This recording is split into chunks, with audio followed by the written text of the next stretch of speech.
Right now at 6 o'clock, carried out of a Jacksonville hospital's emergency room and left on a public bench with a broken leg. The News 4 Jax I-team is investigating reports that this man, who spent at least 5 days at a bus stop after being discharged from the hospital when he refused medical treatment. We want to warn you, the details in this story are disturbing. So a woman emailed the I-team to report this man was in bad shape outside Memorial Hospital at Beach and University Boulevards. News 4 Jax I-team investigator Vic Michelucci tells us hospital staff says they offer resources to treat patients, but sometimes patients decline the offer.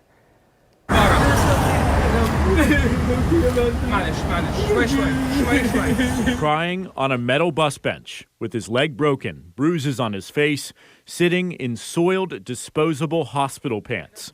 I found 46-year-old Mohammed in a situation none of us would want to be in. He got hit by a car a week ago, and that's why his eye is swollen. Well, his leg, what's going on? And his leg, well, all of that is because of the crash. That's News 4 Jax photojournalist Fawad Raja. He came to help translate because the man primarily speaks Arabic. Or does he have a head injury? It looks like he has a head injury. He cannot form a complete sentence. Now, imagine sitting like this for the better part of a week. Literally in front of a hospital. Memorial HCA on Jacksonville's south side. This is a complicated story. We've been working on it for the past week because we want to get all the facts. We want to get it right. So here's a little context.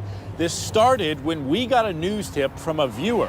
She attached a picture and said this. This man was wheeled out by 2 nurses and a security guard 6 days ago.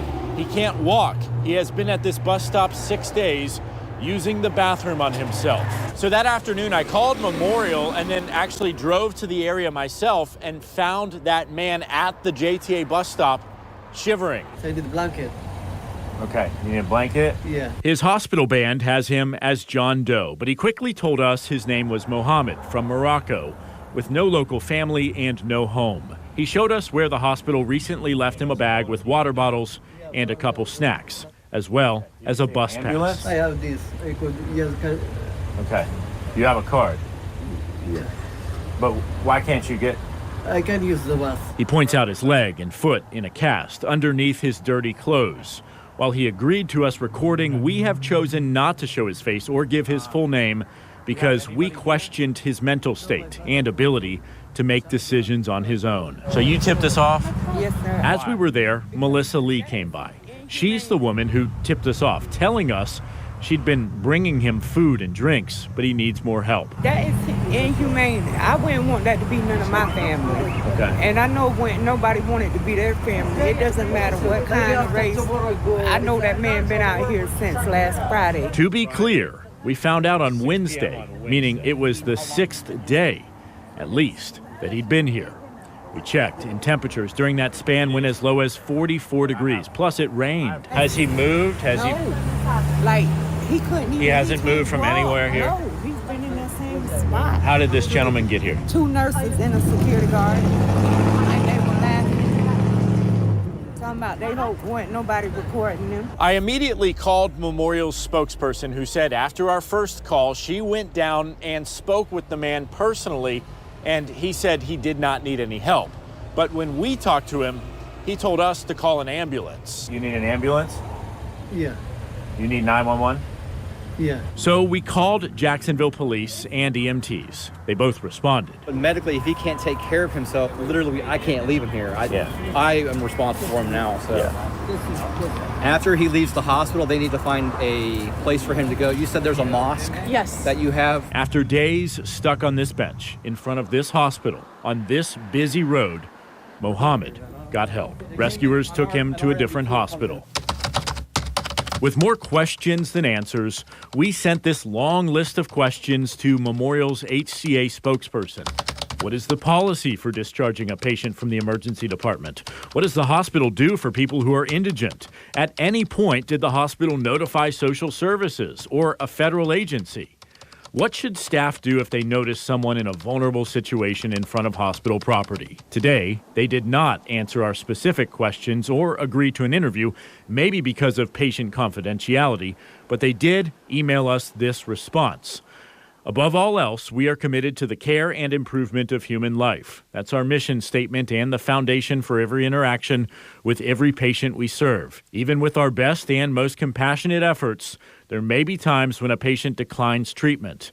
There may also be times when a patient declines our help coordinating follow-up care or placement and transportation to a shelter. While those cases are uncommon, they are heartbreaking. What we can ensure is that a patient has the resources and information needed to make rational decisions about their care. Sources inside the hospital who saw the interactions with the patient believe that more could have been done. Have you ever seen a situation in the city of Jacksonville where patients have been discharged from the hospital with nowhere to go and no resources? Yes, yeah, we've encountered that at times over the years. What about someone that has a broken leg and a potential head injury? Nothing like that sticks out to me that I can recall. We went to the Sulzbacher Center's president of housing, Brian Snow, to see what resources Jacksonville's emergency shelters offer. And we have a great relationship with the local hospitals.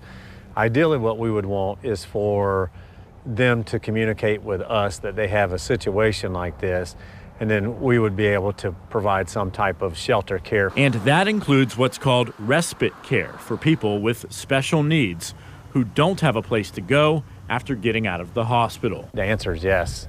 It's really just comes down to communication and correspondence with each other. So the message is the services are here.